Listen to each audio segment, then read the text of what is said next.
Hi Mukta baby ఛానల్కి స్వాగతం సుస్వాగతం. అందరూ బాగుండాలి, అందులో మనం ఉండాలి.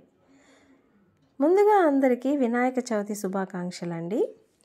ఆ వినాయకుని యొక్క ఆశీస్సులు అందరికీ ఉండాలని ఆ భగవంతుడిని మనస్ఫూర్తిగా కోరుకుంటున్నాను. నేను వినాయక చవితి రోజు మా ఇంట్లో చిన్న గణపయ్యను పెట్టుకొని ఈ విధంగా డెకరేట్ చేసి పూజ నిర్వహించుకోవడం జరిగింది.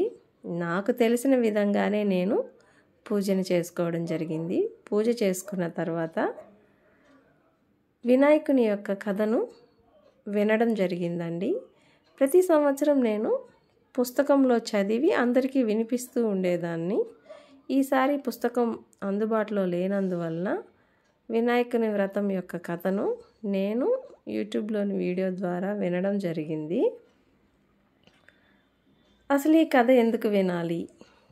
ఎందుకంటే మనం ఎటువంటి దోషాలు అంటే పొరపాటున చంద్రుడిని చూస్తే ఆ చంద్రుడి వలన మనకి కలిగే దోషాలు నివృత్తి కావడానికి మనం ఈ కథని విని లేదా చదివి ఆ పూజ తర్వాత అక్షింతల్ని తల మీద చల్లుకుంటే మనకి ఎటువంటి దోషాలు కానీ అలాగే అపవాదులు కానీ ఉండవని అందరి నమ్మకం, నా నమ్మకం కూడా.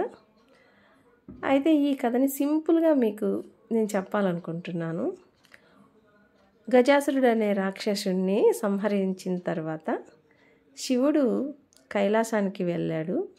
ఆ సమయంలో పార్వతీదేవి స్నానం చేయడానికి వెళ్తూ నలుగుపిండితోటే ఒక బాలుడిని చేసి అంత ముద్దొచ్చే బాలుడికి ప్రాణప్రతిష్ఠ చేశారు. ఆ బాలుడిని గుమ్మం వద్ద ఉండి ఎవరిని లోపలికి రావద్దని కాపలా కాయమని చెప్పారు.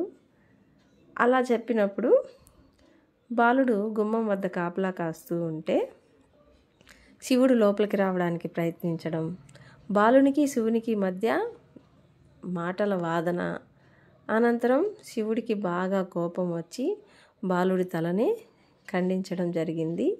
పార్వతీదేవి తిరిగి వచ్చిన తర్వాత బాలుడు మొండంతో పడి ఉండడం చూసి కోపంతో ముల్లోకాలను నాశనం చేస్తాననడంతో శివుడు శాంతించమని గజాసురుడు అనే ఒక ఏనుగు తలను తెప్పించి ఆ బాలుడికి పెట్టి వినాయకుడు అని నామధేయం చేసి మరలా ప్రాణం తీసుకురావడం జరిగింది. ఈ విధంగా వినాయకుడు ఉద్భవించాడు. ఇలా వినాయకుడి పుట్టినరోజు రోజు మనం వినాయక చవితిని జరుపుకుంటాము. వినాయక చవితి రోజు ఒకసారి వినాయకుడు తల్లి చేసిన పిండి వంటలు అలాగే భక్తులు పెట్టిన పిండి వంటలు అన్నీ తిని బాగా భుక్తాయాసంతో నడవలేక నడుస్తూ ఉన్నప్పుడు ఆకాశంలో ఉండే చందమామ పక్కన నవ్వాడంట. ఆ నవ్వుకి వినాయకుడికి బాగా కోపం వచ్చి తన పొట్ట పగిలిపోయిందంట కోపంలో. అప్పుడు పార్వతీదేవి చందమామని శపించిందంట. నీ ముఖం ఎవరు చూసినా వాళ్ళు నీలాప నిందలు పాలవుతారు, దానితో అందరూ నిన్ను తిట్టుకుంటారు అని. చంద్రుడు తను చేసిన తప్పుని మన్నించమని వేడుకోగా, సరే ఒక వినాయక చవితి రోజు మాత్రమే నిన్నెవరైనా చూస్తే నీలాప నిందలు పాలవుతారు, వాళ్ళు కానీ వినాయకుని పూజ చేసుకొని ఈ కథ విని చదివి ఆ అక్షింతలు చల్లుకుంటే ఎటువంటి దోషం లేకుండా పోతుంది అని శాప విమోచన అని చెప్పడం జరిగిందంట.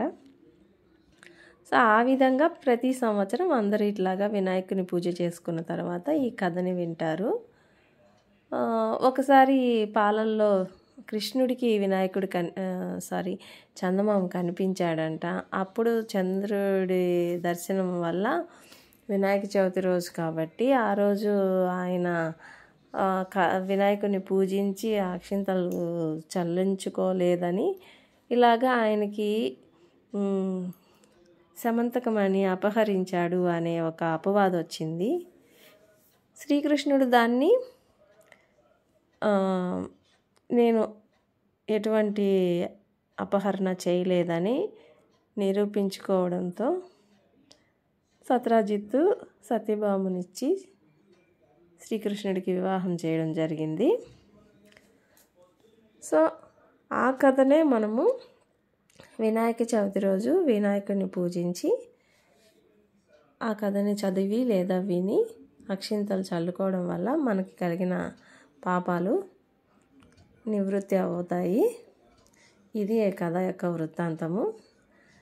సో నేను వినాయకుడి నిమజ్జనం కోసం మా ఇంట్లో వినాయకుడిని మళ్ళీ అన్నీ తీసి ఒక సంచిలో పెట్టి ఇవ్వడం జరిగింది. మా వారు తీసుకెళ్ళి నిమజ్జనం చేసి వచ్చారు.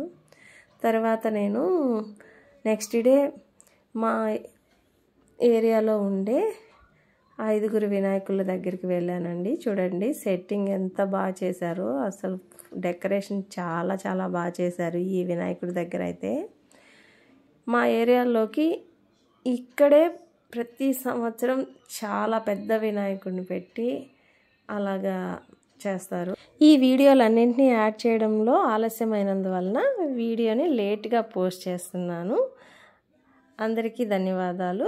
వీడియో నచ్చితే లైక్ చేయండి, షేర్ చేయండి, నా ఛానల్ని సబ్స్క్రైబ్ చేయండి.